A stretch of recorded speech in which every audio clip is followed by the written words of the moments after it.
Good morning, Dubai. Welcome back to reality. Welcome back to the office. This is the first day back to work after the UAE national holiday weekend. And so we will take you through everything that the UAE got up to. The UAE came together to celebrate National Day. And we'll also talk about a resident's viral video explaining why Dubai police were busy at work at the beach this weekend. Dubai residents have also come together to send 35 plus tons of relief to the flood-struck Sri Lanka. And we'll talk about Evren Ozka, a friend of the show who smashed a major world record while most of us might have been sleeping. In today's Rapid Weather Report, it's mostly cloudy with temperatures ranging from 20 to 29 degrees. It's beautiful out. It's freezing in here. Yes. It feels a bit like Christmas. Almost there. I can get the vibe. So I was going around I was going out yesterday and I could see people setting up the trees and I was like, it's the season finally. I feel like it's began like a month ago, maybe with Diwali, because the lights went up. The lights stay. Exactly. They don't go. Yeah, they don't go. It's like a constant run. It's like Diwali, okay, then there's the next festival coming up. And many actually don't take it down until I think February or March as well. Oh, well, that's a long time. Yeah, but it's pretty also to look at. It is so pretty and it creates that kind of celebration atmosphere in the city. I think then there was Thanksgiving and then, of course, we had National Holiday Weekend and then big things coming up. So F1 in Abu Dhabi is going to be wild next weekend. I saw so many videos from people in Qatar and it's the end of race season. It's going to be a huge race season because I think that the winner will be very contentious. And so that's next weekend. And then leading into the holidays, Christmas. Will you take break for Christmas? No, I don't. I mean, I don't mind getting a break, but no, normally we don't really focus so much on Christmas celebrations from our end. But it's fun, I normally like going around and seeing how people celebrate. True. Even if, I think, but we also start setting up the tree and it was very pretty to just walk in and look at it. You're setting up a tree as well? We normally do, but it's just, because the kids like seeing it and all of that. So we set up a tree, but not really more in the festive mode. It's just there. It's so interesting how kind of different cultures and we kind of can enjoy parts of different cultures here. I've seen so many trees go up. I saw the funniest comment in a Facebook group. So there's this Facebook group called Christmas Madness UAE. And it's people who love Christmas and people who, I would say the group stops being active maybe February, March, April, but it becomes active again probably in August. And this is people just like really setting up for Christmas. Usually, I think when I was growing up, you would set up for Christmas at the beginning of December. But, these people are, searching for amazing deals, getting these big trees and showing people the deals they got here and there so you can, deck out your house fully with Christmas things.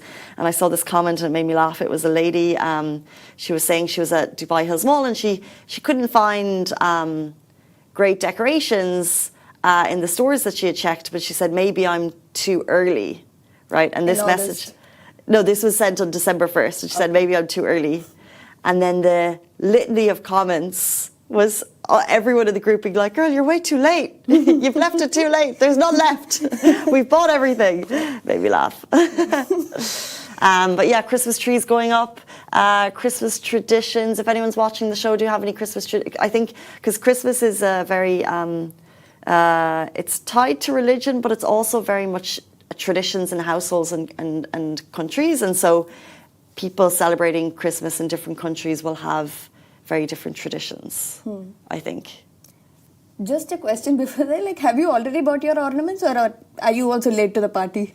I'm traveling for Christmas, so I'm not doing a tree, but I have ornaments and decorations from years, so you just keep them. So I've got a great wreath on the door. I bought a garland for, I have a 6-foot garland on the way for my TV stand. So I buy things. I like to be a bit early because what's the point because we're leaving on the 20th, so it's nice to have things.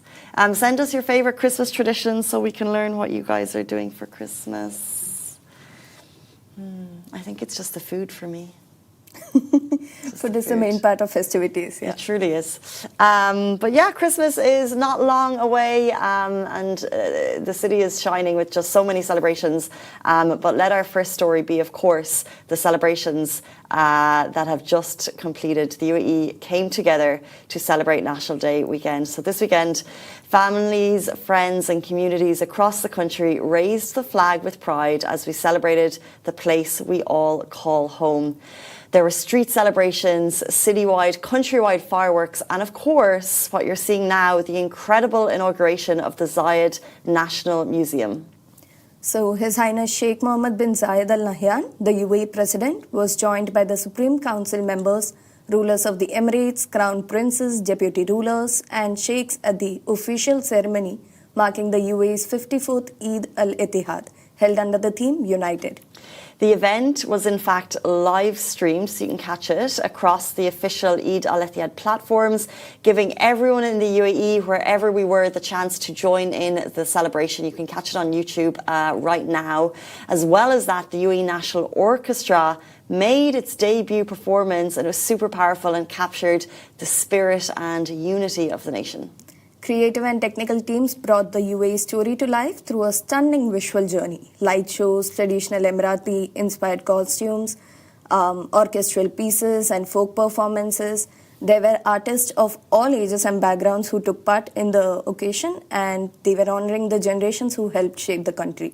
There were even historic centerpieces on display, including a 1966 Chrysler Newport, once used by the late Sheikh Zayed, and the Magan boat, a reconstruction of an ancient vessel used in early maritime trade. So interesting. The ceremony was a beautiful reflection of the enduring spirit of the Union. It honoured the UAE's rich heritage, its progress and the ambitions guiding our future, while paying tribute to the legacy of the nation's founding father, the late Sheikh Zayed bin Sultan Al Nahyan, and the values that continue to define the UAE today. So that was the inauguration of the Zayed Museum. More to come from that, I'm sure, down in Abu Dhabi, but also that was just one of the many spectacular celebrations that took place. You were working a little bit over the long weekend, Lakshmi. How was that? What was the city up to? I didn't feel like I was missing out much, to be honest, because so I was doing around the same things that I normally would do, in a week, through the week or weekends. So the only difference that I noticed, though, on the first day of the holiday, it was packed. Everywhere it was packed. But later on, surprisingly, most of the roads we took were like almost empty. It was like, I was looking at it, my sister, she was driving. She was also surprised. She was like, what's going on? Is something going on? Agreed. Yeah. There was a peaceful element. Very peaceful everywhere. And I didn't go to many places, but the roads were, it was unlike Dubai, actually. Yeah, I didn't hit much traffic either, going kind of... But where was everyone? Were they traveling? Who's watching today? Because kids, by the way, schools only have 3 days left now, majority. But schools have been very clear on the fact that if students are missing for the next 3 days, they'll be counted as double absences, because what they didn't want was for the students to leave for the national holiday day and then just not come back for the rest of the term. So they're really trying to encourage all students back into school for these 3 days. But there was a peaceful element around the city. Yes, it was very peaceful for me. I was like, that was my best part for the holiday. I'm like, it looks very, nice. And I think a lot of people will travel these 4 or 5 days. We have a lot of people off in our office over the next few days. But there's something to be said for not traveling and doing nothing. Oh, I think it's called something also. I think it's JOMO. No, joy of missing out. Oh. There is something, a term for that. It's like, you're not missing out on anything. You still, it's fine. Just enjoying the peace and the gorgeous weather. Yeah. And the slightly quieter roads, I will say. And then, of course, leading into the holidays, with all the schools off, the roads will be back to summer quietness for the next couple of weeks because schools are off. Yes. Yay! But that's all to look forward to, all coming ahead of us. If you'd like to see the footage of the inauguration of the Zayed Museum, do check it out. It's on YouTube. You can also get it on WAM, which is the government news website, WAM. It's a sight to see. It's historic. And it deserves more attention. Truly, truly stunning. Let's move in to our next story. So the Dubai residents have come together to send 35 plus tons of relief to the flood-struck Sri Lanka. Sri Lanka was hit with devastating floods and landslides since last week following the cyclone Ditwa. The country is facing one of its worst natural disasters that claimed over 355 lives. Hundreds are still missing, and more than 1 million residents have been affected. The footage is truly shocking and heartbreaking. So right now here in Dubai, the community hasn't wasted a second after hearing the news and acted up in every little way that we possibly could. So Ashan, a Dubai-based Sri Lankan resident, jumped on a live video asking people to help him collect relief supplies, and Dubai showed up in massive numbers. He told Lovin Dubai that with one live video alone, they managed to collect about 35 tons of aid. Residents came through in the biggest way possible, and they set up a drive day. Like day and night, they were collecting relief supplies to send back to home. Which is truly amazing. The sight was honestly heartwarming. Queues of people. You can see these videos dropping off essentials, volunteers helping out tirelessly, and everyone coming together for Sri Lanka. The aid should be reaching them soon enough. And if any of the families are listening, we extend all the love, strength and support to you in these difficult times. This post went live in the last 2 days, I think. Yeah. And I think we would have tagged the guy who made the live video, so he's still contactable. So if people now are watching, yes. So I think the donation drive's going on till today as well. Today's the last day, I think, that he'll be collecting the supplies. So far, they've collected a whole lot, and I think they're collaborating with Emirates to send the aid to Sri Lanka. Mm-hmm. So anyone, if you would like to drop by any relief supplies, he's still open. You can find them tagged on our page as well. So amazing. Shout out to everyone who got behind that this weekend. And as we said, we're sending love and strength to people in Sri Lanka in these difficult times. We'll move on to our next story, a video that's going viral over the weekend. So this one resident, she shared a video that's now going viral where she explains why Dubai police had asked men to leave certain beaches after sunset hours. She shared the video that's been getting a lot of attention now. So basically she was out there enjoying her day out at the beach during the holidays, and when she noticed that the Dubai police, they were asking some people to leave after sunset. And so she went straight up to the police and she asked them why are only some people being moved, and the officer's response was they're just asking groups of men to leave because evenings on this stretch of the beach are specifically for family time, so women and children families, and so that's why that they were doing that. So men and children with their families, it was all good to go. Only certain groups were being moved because they did not want any issues created for women or families out there. They really just wanted to ensure that women got to enjoy the nightlife without worrying even a tiniest bit about safety or security. So they were just ensuring that, and it was just in that particular stretch of the beach.